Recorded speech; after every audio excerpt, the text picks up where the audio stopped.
Hello, you're watching Off the Page, a bookish podcast. I'm Daisy. And I'm Sophie. We're English Lit students and we're here to give you a rundown of all our favourite book-related topics. Today we're going to be talking about Jenette McCurdy's I'm Glad My Mum Died.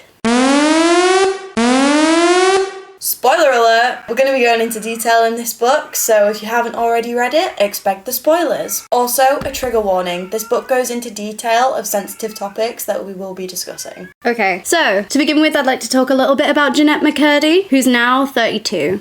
She wrote this some time ago. It was published in 2022, so just keep that in mind when we're talking about this. But she's an author, singer, and retired actress. Probably best known for her roles on Nickelodeon shows like iCarly and Sam and Cat. She has been awarded a Kids' Choice Award, and she also has a Goodreads Choice Award for the best memoir, which is what this is. This is an autobiography all about Jenette, where she's talking about her early childhood and, well, road to healing after, as you can guess from the title, a difficult relationship with her mother. To give you some context about this book, her autobiography is now a New York Times bestseller, which, as I previously said, was published in 2022 when Jenette was 31. It talks about her mum, who's called Deborah, who died in 2013 of cancer. It covers her early childhood, working on Disney Channel, and also a little bit of her early adulthood. Obviously, as previously mentioned, there's a trigger warning about physical and emotional abuse and her many mental health issues she suffers as a result of her relationship with her mother. She's best known as Sam Puckett, a character from her shows iCarly and Sam and Cat. Love iCarly. Absolutely.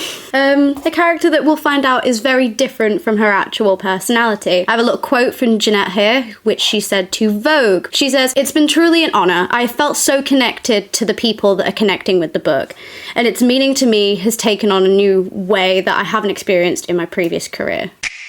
I'm going to move on to a brief synopsis of the events of the book, starting with the fact that it's 91 chapters. I know. So obviously I'm not going to go chapter by chapter, but I have divided the book into 5 stages, 5 sections, which are from different parts of her life. We talk about her early childhood, introduction to acting, her phase of being famous on iCarly, and then the time period surrounding her mum's death, and her healing post-mother. I'll start off by going into her early childhood.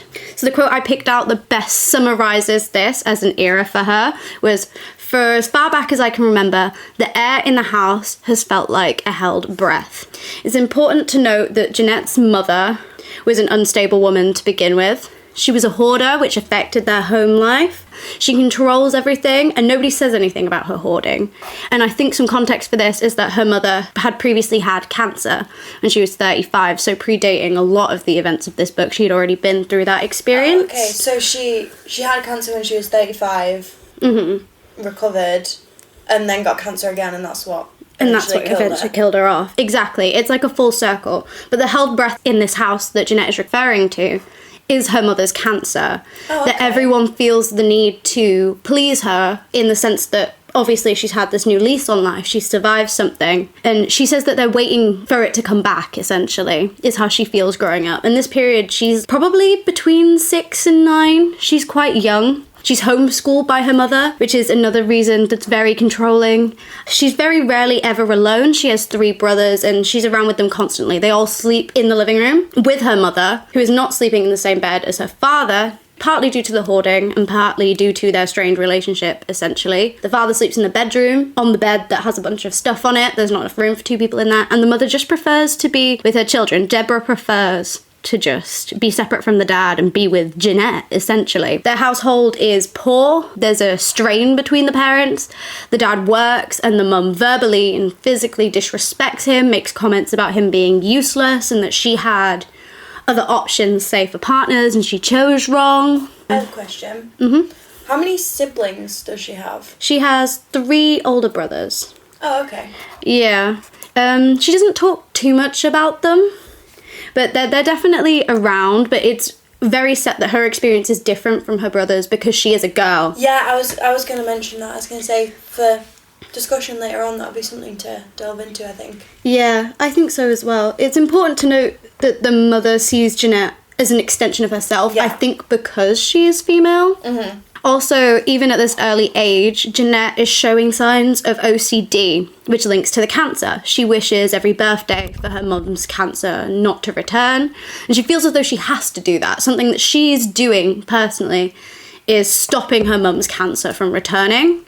And I think that's a way a lot of the household actually feel. There's also, you know, codependency with the sleeping together and stuff. Another aspect is the fact that the household is religious. Deborah insists on attendance at church. I think partly due to the cancer and the miraculous survival, but they're very religious, which is something that comes up a little bit later. There's physical abuse in the household. Deborah pulls a knife on her husband at a certain point to kick him out for a reason that is kind of indistinguishable to someone with logical reasoning. And Doesn't Jenette seem kind of like a trivial reason. Yeah, he stayed late at work, and I think Deborah has decided that he was cheating, and she blew up essentially. And Jenette feels a lot of responsibility for calming her mum down. She feels that she can be the only one that does that. How old is she in this period? I think between 6 and 9, I would say. Wow. Like really, really young. This is sort of just what it's been like, her growing up. And then we move on to her intro to her acting career and how that comes about, which essentially begins with this quote: "You want to be Mummy's little actress." And Jenette says from there that she knew that there was only one right answer because everybody was giving the mother what she wanted. At this point, I'd say she's probably around 9, like old enough to read and write fluently because we see her reading scripts and stuff like that. Her acting jobs are used to pay the bills. She becomes the main earner for her household as she picks up with this. And she experiences jealousy and self-loathing for the first time at her auditions because growing up she's always been special and connected with her mother. And she's experiencing rejection for the first time. She's been homeschooled, she's out in the world, and people are telling her no. Which is new, and these are big feelings for a young child. Again, we see a responsibility towards her mother. She really believes she's the only one that can keep her calm. She feels responsible for her mother's behaviour at these auditions. She's embarrassed, sort of. Deborah essentially expects her to win all of these auditions because she sees her daughter as, like, truly special. So she's often, like, talking to these directors and trying to force things, essentially. And Jenette is embarrassed and feels responsible for winning so that her mother doesn't make a scene. It's important to note that at these auditions, it's often noted by the directors and the people around that Jenette does not seem to want to act. In fact, we know she hates it. But what she's telling, she hates it because she likes feeling invisible and she hates the eyes on her. And this is just not her at all. But she tells her mother she loves it. She tells everyone she loves it. She lies. But it's very visible. She's forced to work through sickness. There's a scene where her mum forces her to chug Gatorade as though that's going to make her feel better so that she can then continue to go on to an audition or to a job and perform. There's a scene I think is quite haunting, and I have a quote from it, where her granddad says, "I just think you deserve to be a kid." And Jenette responds to that by crying, which she notes is strange because she's not really a crier. She reflects on this saying, "Fun isn't a thing I'm particularly familiar with. Life is a serious thing." That's a really sad thing for a child to say. Yeah, he gives her like this car thing. I think it was like Mike Wazowski, and he's like, "I saw it and it made me laugh, and you're a child and I'm giving it to you and I hope it makes you laugh." And she accepts. She's like, "Oh, thank you." And she's like, "I'm never gonna laugh again." It's like what you get from it. She's like, "I don't even know what laughing is," which is so sad. I found it really haunting, which is why I wrote it down. There's also a little bit more context about the abuse that Jenette suffers. I'm not going to get too much into like any particular depictions apart from this one, just to get into how crazy and controlling Deborah is with these children and the codependency of that relationship. Deborah actually showers her children together. At least there's a depiction of this with Jenette and the youngest brother, which both of them are incredibly uncomfortable with, where they get in the shower with their mother, everyone's naked together, and she performs full frontal exams to check them for signs of cancer, is what she says, essentially. Which, as you can imagine, is uncomfortable for everybody. And this happens every time. That's also terrifying to be that young. There's like the uncomfortable side of things of like, that's a very intimate, like, that is a private thing. That's a private area of your body that should be kept for yourself. Obviously, for children, that's to a degree, like, if there's any health issues, or if you're, like, say, a baby, obviously, there's things that go into that. But it's also terrifying as a child being told on a regular basis you need to be checked for cancer. You're gonna start thinking, oh my gosh, I might have cancer. Like that's terrifying. Yeah, that's how they rationalise it, or that's how we see Jenette rationalise it, is that her mum's had cancer and she knows what cancer looks like, which is why she has to check.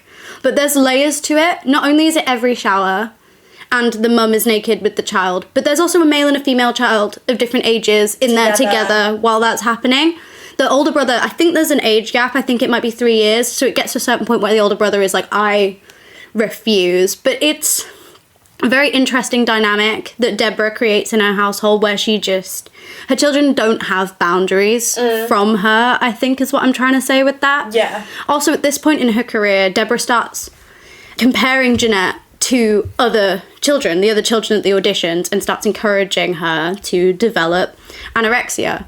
And the way that she presents this is like it's a little secret and that it's a good thing and that she's just ahead of the game. She's like, I do it and, I think it would be good for you, but you can't tell anybody because we're just one step ahead, essentially. We don't want people to catch up.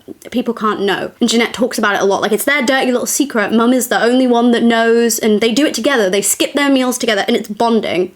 So Jenette's view of anorexia is bonding time with her mother, which is how it's introduced to her. Then we move on to the next phase of Jenette's life, which is basically fame. We've got the iCarly stage of her life. At this point, she's 14. There is an age that I found. And her friendship with Miranda Cosgrove, her co-star. Who plays iCarly. Who plays iCarly. Her name's not iCarly. Who plays Carly. The title character.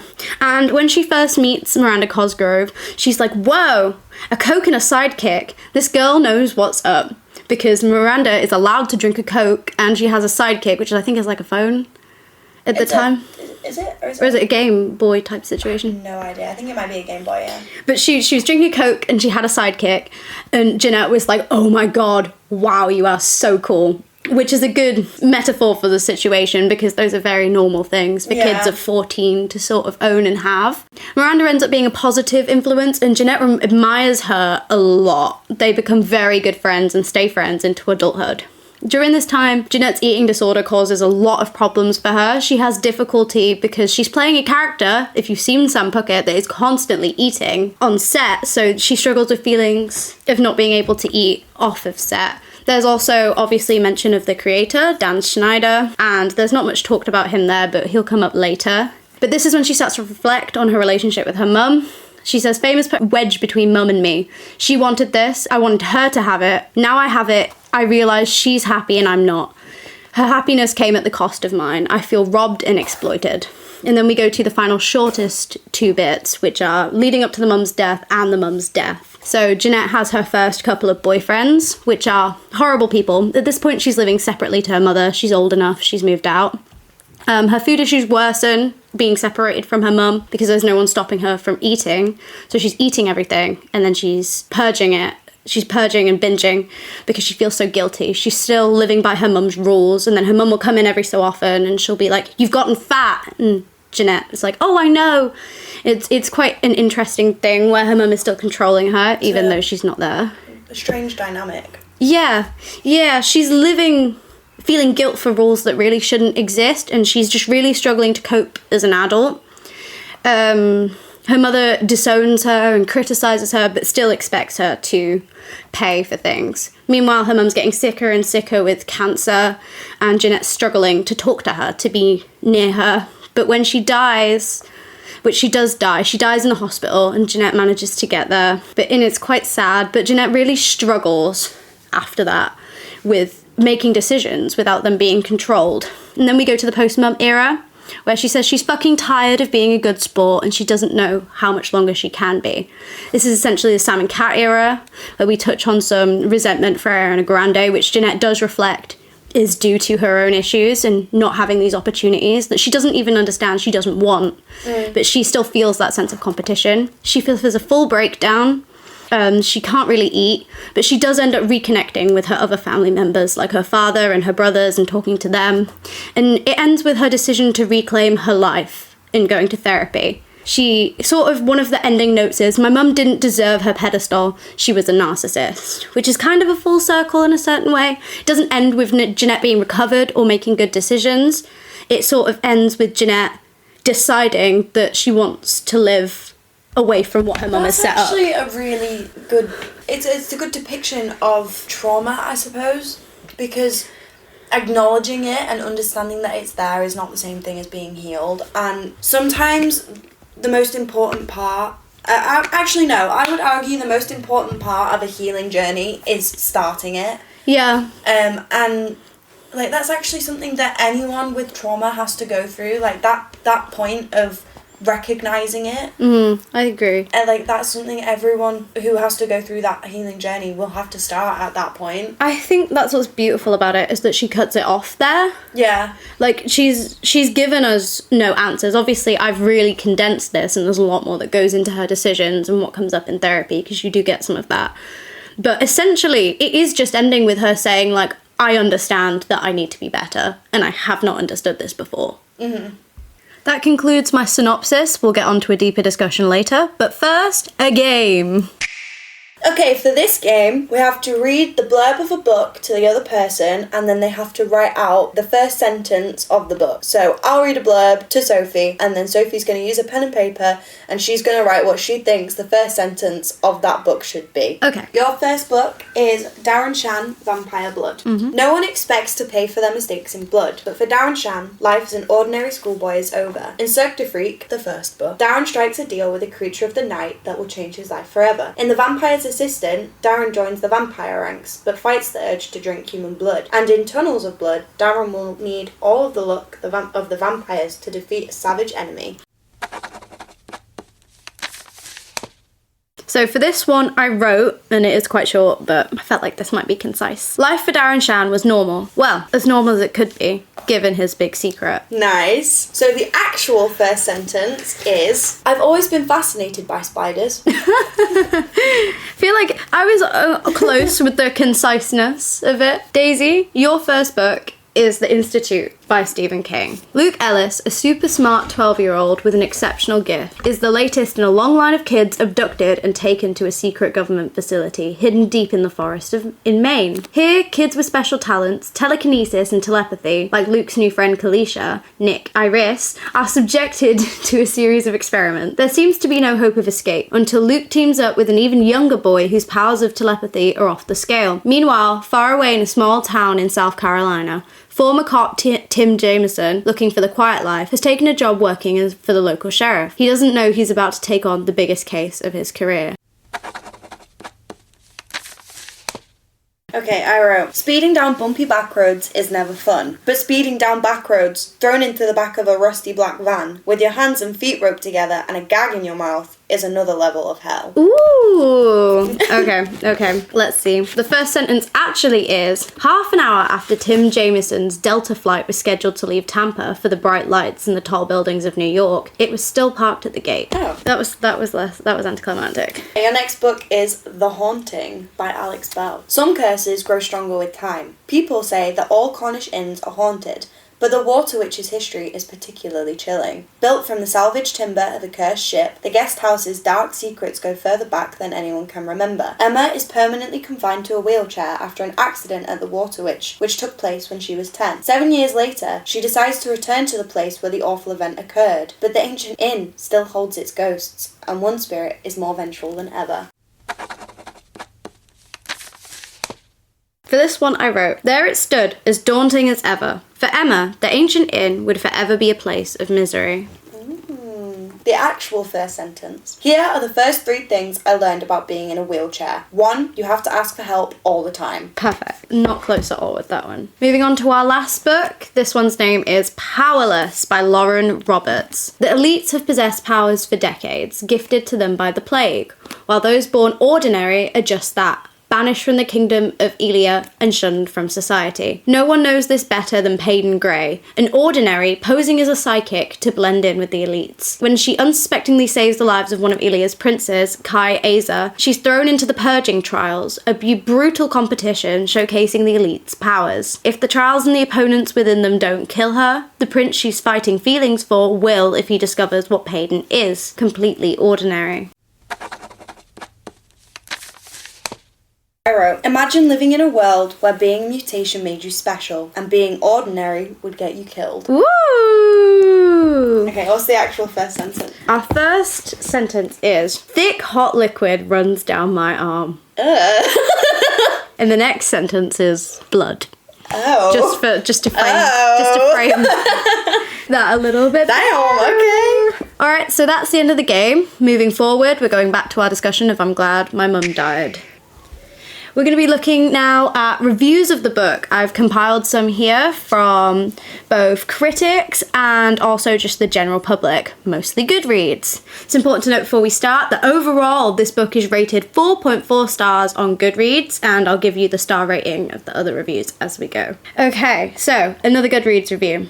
This one is from Emily May, and she rated the book 5 stars. Though I did not know her before starting this memoir, this book invited me deep inside her experiences. I now feel an overwhelming desperation for McCurdy to overcome the trauma of her past and find peace. Moving on to our next one, which is from Read with Cindy, someone I personally follow, who also rated the book 5 stars. Her writing is of a higher caliber than any other celebrity memoirs that were most likely ghostwritten. And then I have one more, which is actually a negative review this time, from Beatrice, who rated the book 1 star. The inexplicable decision of using a present tense killed every chance of expressing self-awareness, self-reflection, and healing. And the book felt like a journaling therapy exercise. So those are what the general public seems to think. I tried to pick a range because a lot of comments seem to agree with Beatrice. There was a lot talking about self-reflection lacking from the book, but I don't know, I didn't feel comfortable compiling a list of really negative reviews about this one because the topics are just quite heavy. Yeah, what was the second one?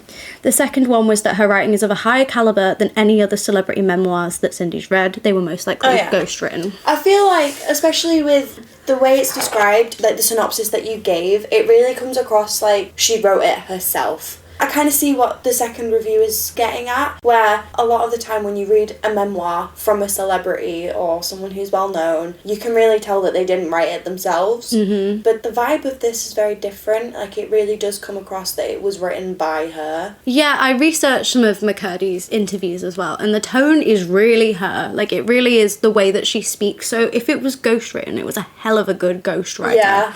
Because it is really, really authentically in her voice. I do agree with the third one though, that it does seem like the kind of idea of healing and all that sort of stuff is kind of not really touched on, and I think I'd agree that it does sound like a therapy, what's the word? Exercise, a journaling exercise. A journaling exercise, yeah. I think so too. I have a note later to talk more deeply about that, but I think it is something that you need to think about when you're reading it. It's what are her intentions with the book? Yeah. I think is I don't think it's necessarily a bad thing that it sounds that way. No, me neither. I think Beatrice might be, because I do agree, but I think she's also missing the part where this is not supposed to be motivational. It is just somebody telling their life. A story. There's no purpose, or at least for me it felt like it's she was just and there's people with questions, she was just answering questions. This is what happened. Yeah. It wasn't, I don't think the intention of the book was to even show her healing. I said in the synopsis, we don't really move into that. The point wasn't to show, this is how I healed, this is how you should heal, like some people would do. It's not preachy, it's just matter of fact. And I personally loved it being in the first person. I think there's obviously some creative leaps Jenette might have had to take, being that nobody can particularly remember when they're 9 word for word all the conversations, but I think she did really well at putting you in where she was, and I don't think it would have had the same effect if it had been any other way, but I do see the point. And then we have some critic reviews. These are a bit less insightful. So we have we have Fiona Sturgis. She writes for The Guardian. McCurdy's memoir is full of these comedic moments, expertly placed to counterbalance the bleakness elsewhere, which I do kind of see, but then on the other hand, I don't really think the book is funny. My opinion as someone who's read it multiple times is that McCurdy's sarcasm is a really great thing that carries you through it, but I do not think anyone is reading this book and laughing, and I think a lot of people might not be able to see the comedy in this as well. And then I have also Nina Lee Coombs for The Atlantic. She says, for the reader, chapter 1 encapsulates what they've signed up for, a layered account of a woman reckoning with love and violence at once. This will not be a flippant expose of childhood stardom, nor an angry diatribe directed at an abuser. This complexity is what makes I'm Glad My Mum Died feel real. It's also why it had to be a memoir, which I agree. I think this reviewer really encapsulated what I'm trying to say about this, is that there's really no visible intention behind the writing. She's genuinely just saying what happened. Yeah. There's no anger or accusation, and there's no moral. She's just saying what happened. Now we're going to be moving on to the discussion section of today. So I have a couple questions prepared for me and for Daisy, and we're going to talk about what we've talked about today and push towards the end. So I'd like to start by asking, did you watch any of her shows growing up? I did. I watched iCarly and I watched a little bit of Sam and Cat. Ooh, I loved Sam and Cat. I didn't. I really enjoyed iCarly. It was one of my go-to shows growing up. But Sam and Cat always felt different. It just wasn't to the same caliber. It kind of felt like neither of the actors wanted to be acting. No, because they didn't. No. Which is what you learn, obviously. I didn't talk about it before, but Jenette does talk about Ariana Grande and their relationship during filming, and it's not good. It's just not good. And I think it does come across that they're definitely not friends. Yeah. Not through fault of Ariana, by the way, if you haven't already read the book, but just because they were just very different people on very different paths. And I think Jenette was mistreated because Ariana was more famous, and there's jealousy and there's all sorts of things. Which I do know so I've not read the book all the way through, but I have heard segments. So I do know that in the book she does discuss how in Sam and Cat, obviously Sam Puckett, that character, Jenette McCurdy, she was not allowed to have time off. I'm pretty sure, if I'm remembering correctly, she asked to have time off and she was essentially told no. But then later on, she wasn't allowed to have time off, but then later on, Ariana Grande booked a show or something, so they did an entire episode with her in a box. Ariana Grande in a box where she wasn't really there, and Jenette was having to act with this box as if Ariana Grande was in it, when really it was just an excuse for her to not be there. Yeah, and I think a lot of their issues, because you're right, she does write about that, were because of the producers as well, and not necessarily unfair treatment. And Jenette, I believe she was told Sam Puckett would be given her own spin-off show, and it ended up and then being Sam and Cat. So you can see why there would be a lot of resentment there. Yeah. But iCarly for Jenette seemed to be a good time. It was definitely her big break. I mean, she loved Miranda Cosgrove. She seemed to really love the cast. One thing that stood out from the book was her first kiss. Oh. And her seventh kiss with Nathan, who plays Freddie. Yeah, she really didn't want to do that, and she had to do it 7 times, and she talks about how uncomfortable it was and how the cast tried to make her feel better, and I think that was just But knowing what you know now, looking back on those sorts of shows, you just, especially with Victorious, and you look at them and you're like, those poor freaking kids. Yeah, it's not really, I mean, as a kid you feel jealousy. You're like, oh, I want to be famous, I want to be in a TV show. But then as an adult, you kind of look at it and you have a completely different perspective, because I would have hated having to act on a show like that. And the embarrassing stuff that they had to do and that people would see. Also, the people in power who got to decide what they were doing on the show. Oh, we'll get there. Dodgy people. We'll get there. We will get there. But I agree. I would never want to do that as an adult, looking at that, and even hearing. I wouldn't want to do that. I would not want to have to work that hard and that consistently and that heavily, I suppose. Now, let alone as a child. Yeah. No. Exactly. Do you know they rebooted iCarly? They did? Yeah. Miranda and the cast of Return of the Adults. Oh my Not gosh. Jenette. Not Jenette. For I think really understandable reasons. I almost wish she'd released this book later, just so we could hear a little bit more on her decision on why she was not doing that. Obviously she's retired. She never wanted to act in the first place. But I imagine it's a little bit, I've not watched it, but it might be a little bit hollow, because her character really was some of the she was my favourite. She was my favourite too. She was my favourite watching it. So I think maybe the reboot might be missing something. Yeah. I feel like I'm going to have to watch that now, because I've said that and I need to know. Okay, moving on to my next question. What are our initial thoughts about the title and its controversy? Honestly, I think the title is one of the reasons that the book did so well, because people see that and think that it's going to be this massive controversial thing. It's going to have a load of hot takes and crazy stuff inside of it. Because I know from when it first came out, before people had really read it, and all we really knew was the title and all that sort of stuff, people were talking about it, and it had this stigma around it of what people thought it was going to be. And then once people actually started reading the book and understanding that, oh, this is about her life and she's actually gone through a lot and this actually makes sense, kind of thing.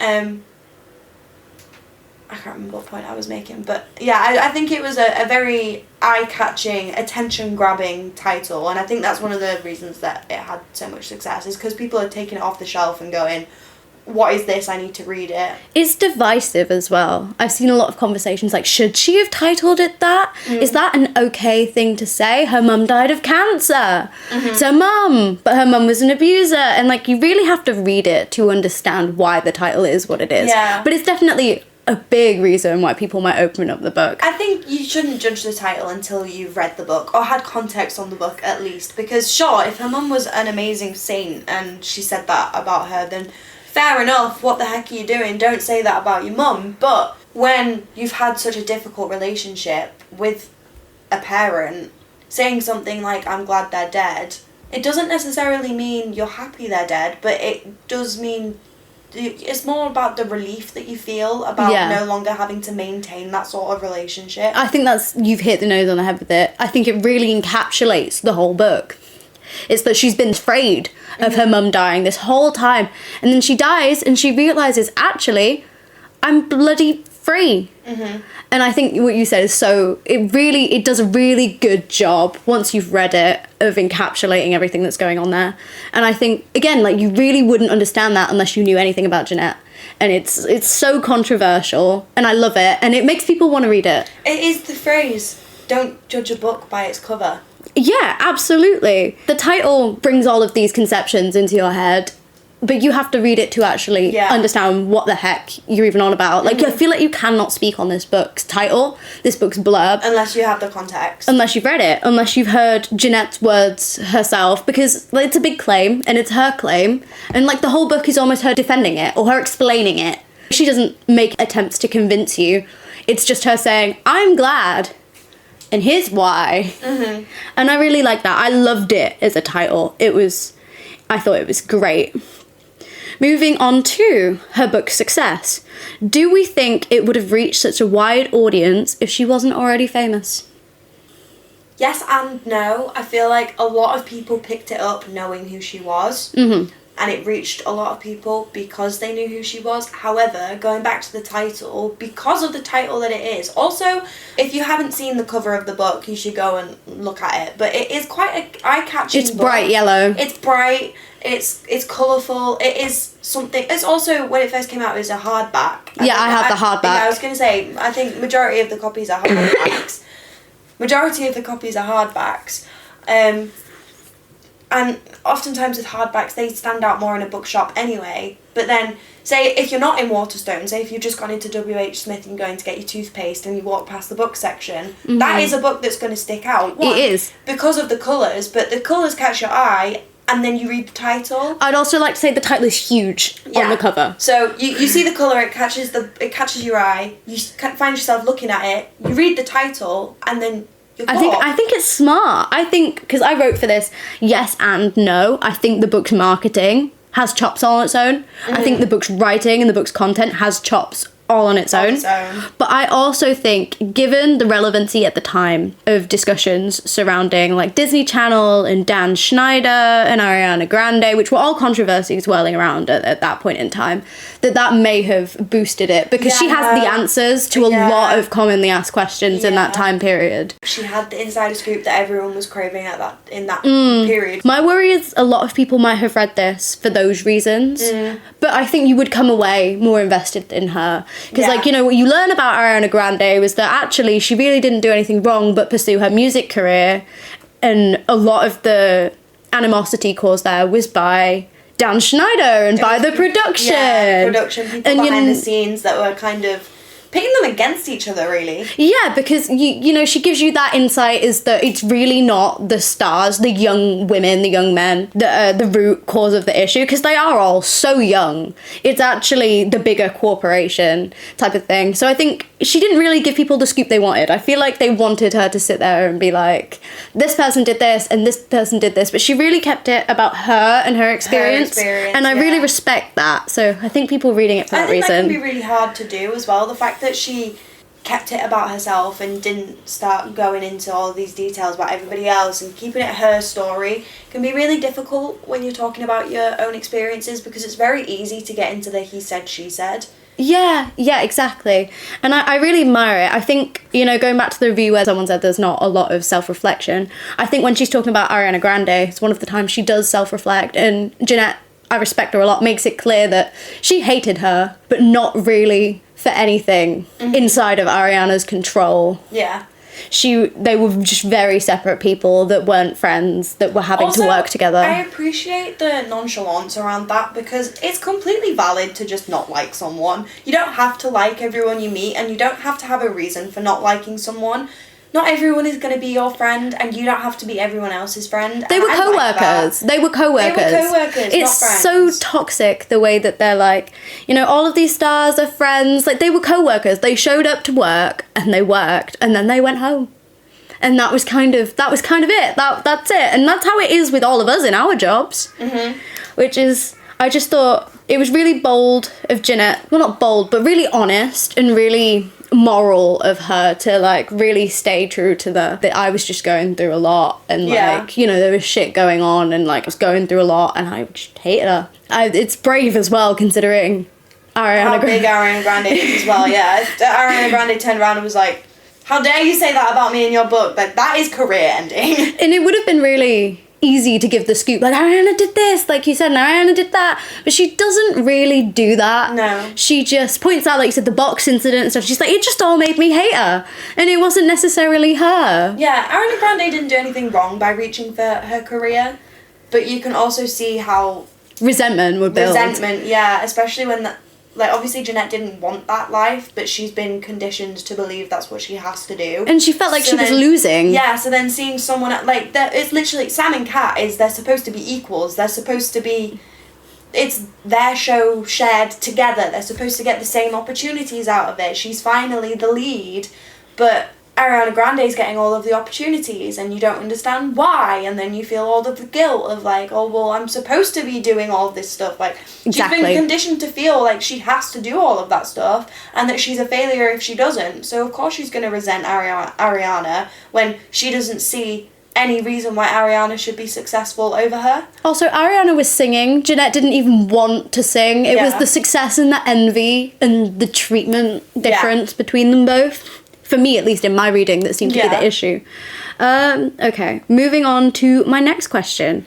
The negative reviews. I know we touched on this earlier, but I have seen on Goodreads, scrolling through, that a lot of people were agreeing with that review I read before. They were criticising the book for a lack of self-reflection.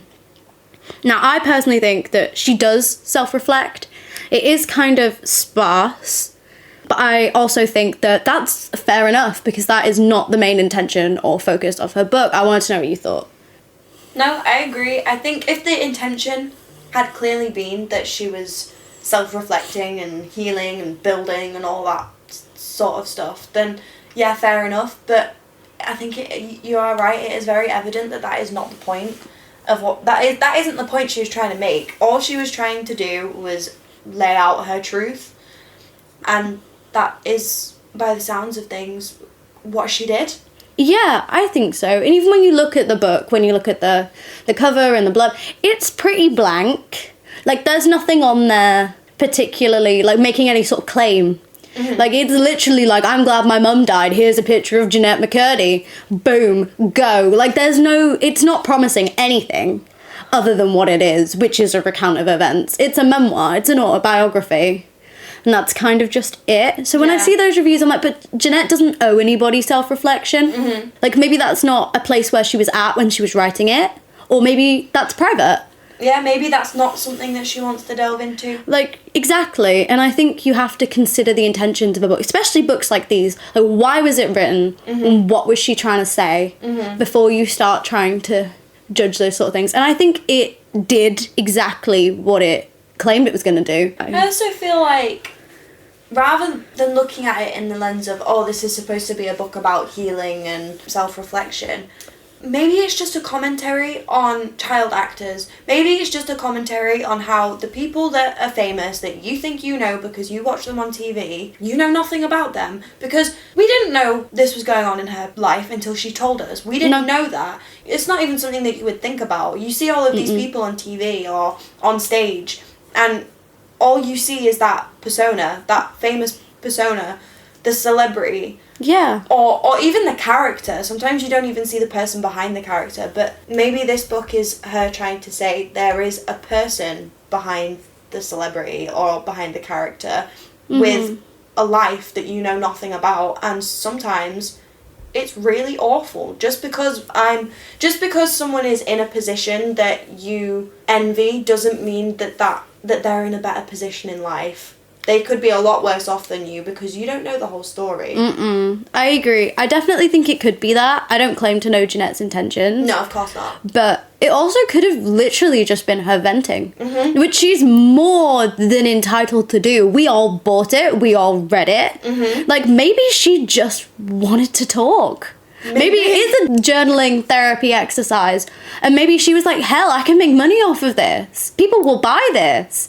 Maybe she just thought it was important people heard her story. I don't know. And she doesn't owe it to anybody to be a good role model. She doesn't owe it to anybody to tell us things she doesn't want to tell us. Maybe she genuinely just wanted to vent. Maybe. Which leads nicely into my next question. How do you think this book contributes to the conversation surrounding child actors? I know we spoke a bit about this, but now's the time. Honestly, the pressure that is put on child actors is insane. Like, the workload that they have is bonkers. And the professionalism that they're expected to maintain themselves as is just...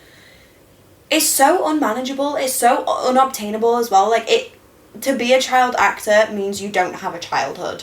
Yeah, literally. And you really see Jenette hammer that home. But I think you also... She's, like I said, she doesn't really talk about anyone but herself in those terms. But you kind of see it in the kids around her when she talks about everyone. Like, she talks about the hours on set and the learning the lines and all of those other kids in auditions and the comparisons between them. And you know it's not just her mother that's doing that, because it is such a toxic industry. How many child actors did not choose to be there and then ended up in a position where they had no choice anymore and they couldn't leave? Or they become the provider for their entire family. Exactly. Like, the pressure. And they never asked to do that. They never signed up for it, but their parents just decided that's what they were going to do. Even if they're not actively being abused, I'm sure there are plenty of people in that industry that are suffering because they started so young, and once you hit fame, you can't really get out of fame. You can't really take it back. No, I think that's really true. And I also think that, talking about Nickelodeon and Dan Schneider specifically, I know we talked about it, but there's a lot of controversy surrounding that dude. I don't claim to know much. Again, Jenette didn't really speak on that too much. There's a few scenes where she refers to him as the creator, and she essentially gives the message that he makes her uncomfortable. There's nothing criminal mentioned.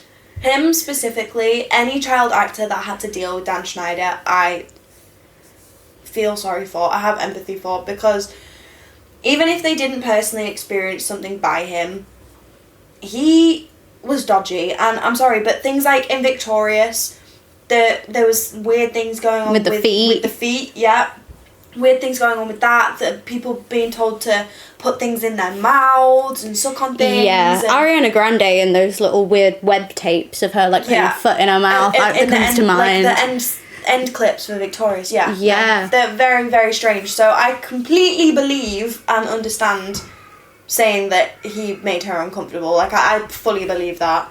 Yeah, I agree. Like I said, Jenette there's a scene where he gives her a bit of like a shoulder massage. That's so and like strange. it's strange, it's uncomfortable. No She doesn't adult should be touching a child like that. and he's like, "You're so lucky, Jenette," but he doesn't do anything criminal. Like, she doesn't say anything that like would stand up in a court of law, or that anybody would really mean something didn't happen though. Like you say, like you've just said previously, there's stuff that she likely didn't want to tell us and share with us. So she very well could have cut parts out and gone, I'm not going to discuss that. I mean, definitely, especially seeing Ariana Grande and some of the other cast in present day still refusing to speak about it. I've seen an interview of Ariana recently where she's been like, oh my god, the acting industry for children, terrible, but she won't talk about her personal experience with it.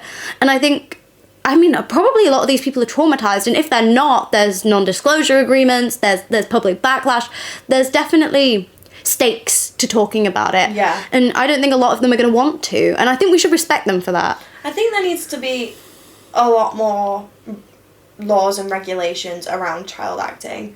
Definitely, and I think Jenette proves that. Yeah, labour laws. There are some in place.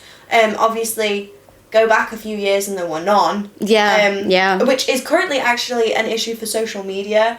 I don't know if you'd call them a child actor rather than a child influencer, but that's a whole issue at the moment. Because there are no laws and regulations for child influencers. That means that they can be forced to work 24/7 by their parents if they so wish, and any money that they earn the parent can just keep. And obviously a whole load of other issues. But even with the regulations that child actors have, it's not enough, because there is still so much going on that the public doesn't see that should not be happening. No, I agree, and you just see more and more of it cropping up as more people speak out in little bits. And like you say, just because Jenette didn't talk about anything nefarious Doesn't mean it didn't. well, I mean, regardless of whether something did or didn't, the general conclusion you get is that this man is uncomfortable. Yeah. He made Jenette uncomfortable. No child should be made to feel the that way. massage on the shoulders was uncomfortable. That's If not like objectively wrong, I'm sure you could rationalize or not rationalize that however you wanted to. Even if everyone's consented and she's super comfortable, it's still uncomfortable for people to see. The general consensus you get from this book is just that he is an uncomfortable person. And an uncomfortable person shouldn't be the person in charge of children. Yeah. He also flits between, to be fair, now I'm remembering, there is bits where he like flips between being jovial and being a little bit nasty. Again, nothing criminal, but I think he's odd character. He's unpredictable. He's uncomfortable. Yeah. He can be unpleasant. He's an unsafe character to have. The general in charge of children. Jenette depicts an uncomfortable, unsafe adult, which is not somebody you want in charge of children. And I bet there's a lot of people like that are in charge of children, because unfortunately creatives are eccentric sometimes. But like, there should be more screening, there should be more regulations. Like, eccentricity isn't forgivable when you're around children and it looks like that. Which brings me to the final two questions.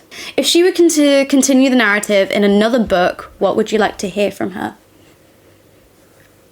Honestly, I'm not so sure that I would want a continuation of this original book. If she wanted to write something else that was like a different story, I suppose. I mean, obviously it's her real life, but let's phrase it as a story for now. If she wanted to write a different story, then fair enough. But currently, with the way that this book ended, with the way I'm Glad My Mum Died ended, I don't really see anything past that. I suppose she could write something about her healing journey and how she's moved forwards, but I think that takes away from the point of the first book not being about that. And the conclusion that she came to, my mum's a narcissist, what happened to me was wrong, I feel like that's a very final, cut and dry ending. Like, I actually agree with you there. There's not much further you can take that. I mean, I wrote something different, but hearing you talk, I think as well, she doesn't need to say anything else. Like, I think the point was made. What's said has been said. The point has been made. That's kind of it. I did write that if she was to continue, maybe the reflection that some people think it needs would be a good thing. I mean, I'd like to hear about where she's at in life now and what her life from day to day these days looks like leave the trauma. I think I just want to hear more about Jenette as a person. But that would be a different Yeah, story. That would be a different kind of book. Because it wouldn't be related. this book was very much about her mother as much as it was about Jenette. But now I think people just want to know Jenette because she's kind of disappeared off the internet a little bit. I think she had a web show for a little bit. Obviously, she's done some interviews about this. But she's not as prevalent. She's definitely being quiet, which I think is exactly what she wants. Life after child acting would be an interesting read. I think so. I think that would also answer. That's like a different story. Like, it's anything that she could write now wouldn't follow on from this book. No, I agree. I think life after child acting and what her day and how she feels about that, her reflection on that these days, but that's completely separate from her mum. Yeah. I think I'd like to read something that isn't about her mum and it is about Jenette and her thoughts and her takes. Yeah, I agree. I would like to read that if she wanted to put it out, which I don't know if she does. And then my final question, comedy. Do these elements come through in either my reading or what I've said to you? Not from what you've said specifically. I do know from, obviously, the samples that I've read and heard, I have seen the sarcasm, like the tone of sarcasm, and kind of the trying to make a light-hearted tone out of it. Like, I did see that in the bits that I've read and heard. But in your description of it, you don't. But I actually think that that's quite interesting because as you're reading it, you see these notes of sarcasm and humour, and you're like, oh, great, comedy. But then actually hearing someone describe the contents of the book, it's not funny. No. And I think that that is actually like a very... You describing the book rather than reading the book holds a mirror to it, where there's the book as you read it, you see the humour, but then holding up the mirror to it, you see that actually it's a very serious content and it is not a laughing matter. Yeah. Do you see what I mean? I see what you mean, and I like the way you put that. I think that's really good. I actually forgot to read my review of this book, and this... Oh, that is a beautiful way to end it. And this review was written a long time ago when I actually read it, which was like in 2021 or something. So this is my initial thoughts of it. And I said, it's compelling. Janelle is witty, spinning horrific childhood traumas into a palatable narrative through intelligent commentary and thoughtful insights. She's shockingly honest, brash, and unfiltered. And I think that's the comedy element, is Jenette's voice and the wittiness and the sarcasm. But I do not think it's funny. And I wouldn't talk about it as such.